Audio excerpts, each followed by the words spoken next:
আসসালামু আলাইকুম প্রিয় দর্শক, প্রথম আলো অনলাইন পত্রিকার একটি খবর।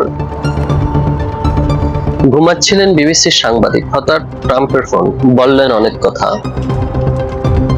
হঠাৎ করেই সাংবাদিকদের ফোন করাটা যুক্তরাষ্ট্রের প্রেসিডেন্ট ডোনাল্ড ট্রাম্পের একটি অভ্যাসে পরিণত হয়ে গেছে, আর তিনি সম্ভবত ক্যামেরার সামনে সাক্ষাৎকারের চেয়ে সাংবাদিকদের সাথে কথা বলাটা অনেক বেশি পছন্দ করেন।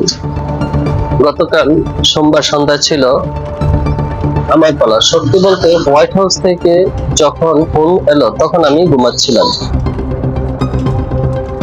যুক্তরাষ্ট্রের প্রেসিডেন্ট নির্বাচনের আগে গত বছরের 13 জুলাই পেনসিলভানিয়ার বাটলার শহরে ট্রাম্পকে হত্যার চেষ্টা করা হয়েছিল। 5 দিন ধরে বেশিরভাগ সময় আমার মাথায় একটি চিন্তাই ঘুরছিল, তা হলো ওই ঘটনার 1 বছর পূর্তি উপলক্ষে মার্কিন প্রেসিডেন্টের একটি সাক্ষাৎকার নেওয়ার সুযোগ কি পাবো। বাটলারে ট্রাম্পকে হত্যা চেষ্টা নিয়ে প্রতিবেদন তৈরি করেছিলাম, সেগুলো বিশ্বজুড়ে সংবাদের শিরোনাম হয়েছিল। হয়তো ট্রাম্পেরও নজর এসেছিল। ভেবেছিলাম এই সূত্র ধরে তার সাক্ষাৎকার নেওয়া যেতে পারে। গত রোববার রাতে আমাকে বলা হয়েছিল কিছুক্ষণ পর ট্রাম্প ফোন করবেন। দলবল নিয়ে প্রস্তুত ছিলাম আমি, তবে সে রাতে প্রেসিডেন্টের কাছ থেকে ফোন আসেনি। সোমবার রাতে আমি সাক্ষাৎকার আশা ছেড়ে দিয়েছিলাম। কোনো ছুটি ছাড়া কয়েক সপ্তাহ ধরে রাস্তায় থাকার কারণে ক্লান্তি ছিল, তাই ঘুমিয়ে পড়েছিলাম। তখনই ফোনটা বেজে উঠলো। ঘুম চোখে ফোনটা ধরলাম। ওপারে ছিলেন হোয়াইট হাউসের প্রেস সেক্রেটারি ক্যারোলাইন লেভিট। তিনি বললেন, এই যে গ্যারি, আমি প্রেসিডেন্টের সঙ্গে রয়েছি, এই নিন কথা বলুন। আমি ছুটে গেলাম বসার ঘরে। আমার ডিজিটাল রেকর্ডারের খোঁজে হাত পাততে শুরু করলাম। তখন লাইনটা কেটে গেল। মনে হলো সুযোগটা কি হাতছাড়া হয়ে গেল। তারপরে আবার ফোন এলো। প্রায় 20 মিনিট ধরে ট্রাম্পের সঙ্গে কথা বললাম। বাটলারের সেই ভয়াবহ ঘটনা, রুশ প্রেসিডেন্ট ভ্লাদিমির পুতিনকে নিয়ে ট্রাম্পের হতাশা, ন্যাটো নিয়ে তার নয়া চিন্তা ভাবনা, সবকিছু নিয়ে আলাপ হলো। বাটলারের ঘটনা অস্বস্তি। বাটলারের হত্যার চেষ্টা নিয়ে কথা বলতে গিয়ে বোঝা গেল বিষয়টি নিয়ে আলাপ করতে স্বাচ্ছন্দ্য বোধ করেন না ট্রাম্প। জিজ্ঞেস করলাম এই হত্যা চেষ্টা তাকে বদলে দিয়েছে কিনা। ট্রাম্পের কথা বলার ইঙ্গিতে বোঝা গেল যে ঘটনাটি নিয়ে তিনি বেশ দুর্বল, এটি নিয়ে যতটা সম্ভব কম ভাবতে চান।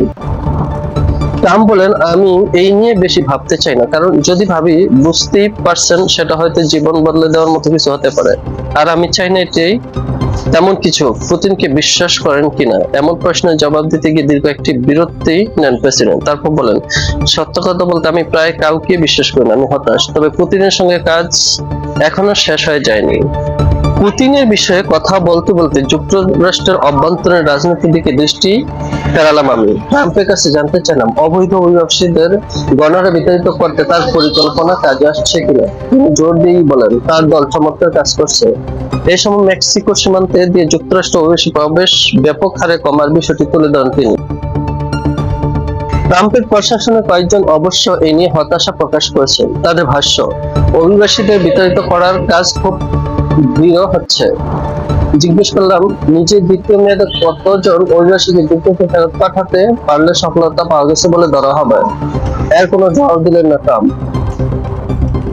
মার্কিন প্রেসিডেন্ট বলেন, ভালো কথা, আমি কোনো সংখ্যা উল্লেখ করব না, তবে এইসব অপরাধীকে আমি দ্রুত তাড়িয়ে দিতে চাই, আর আমরা যে সেটা কাজ করছি তা আপনি জানেন। আমরা তাদের এল সালভাদর সহ বিভিন্ন স্থানে নিয়ে যাচ্ছি। পুতিনকে নিয়ে আরো হতাশা। রুশ প্রেসিডেন্ট ভ্লাদিমির পুতিনকে নিয়ে আবারও হতাশা প্রকাশ করলেন ট্রাম্প। এর আগেই 50 দিনের মধ্যে ইউক্রেন যুদ্ধ থামাতে একটি চুক্তিতে পৌঁছতে না পারলে মস্কোর অর্থনীতির উপর আঘাত হানার হুমকি দিয়েছিলেন তিনি। এই যুদ্ধে দ্রুত থামানোর প্রতিশ্রুতি দিয়ে তিনি নির্বাচনী প্রচার চালিয়েছিলেন। পুতিনকে একটি চুক্তিতে রাজি করাতে না পেরে ট্রাম্পকে বিভ্রান্ত মনে হচ্ছিল।